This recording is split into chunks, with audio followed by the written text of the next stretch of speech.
Forecasted extremely active hurricane season coming off an abnormally rainy dry season means that Lake Okeechobee is high and our water managers are prepared for it to rise even more. Wink News reporter Liz Byro joins us now from Lake Okeechobee. Liz, you spoke with the Army Corps today.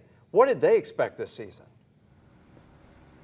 Yeah, well, Russ, as we've seen before, one storm can change everything. And after Ian and Nicole, thankfully, we didn't have any major releases, and that's because the lake was low enough going into those storms. Now, this year we had an abnormally wet, rainy season. That means that the lake was rising when it should have been receding. Now, the Army Corps is hoping for the best, but candidly shares if a major storm goes over Lake O, major releases will likely follow. Now, back in February, the Army Corps made the decision to increase releases to the Caloosahatchee and St. Lucie estuary to bring lake levels down ahead of this hurricane season. The decision was made after a moderate El Nino brought heavy rain events at the start of dry season, and the plan worked. Evaporation in those releases brought the lake down 2.5 feet. The lake now stands at 13.73 feet. The Army Corps says this is a good place to be if we have a typical rainy season, but what they're watching for is not that first hurricane, but the potential second one and its timing.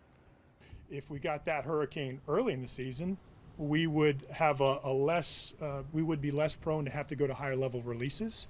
But if you're late in the season, you're almost assured that we're going to take that rainfall and have to move that water off. And it's like you said, it's not just because of that hurricane and that water sitting there.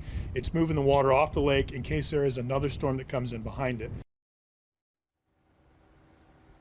And the Corps also asks, are we prepared to handle storm surge on the lake? That's the movement of water against the interior, not just water sitting on the lake. Now, all new at 6, the Herbert Hoover Dike has been repaired to the tune of $2 billion, while Army Corps engineers still talk of dike failures. I'm live in Moorhaven. Liz Byro, Wink News.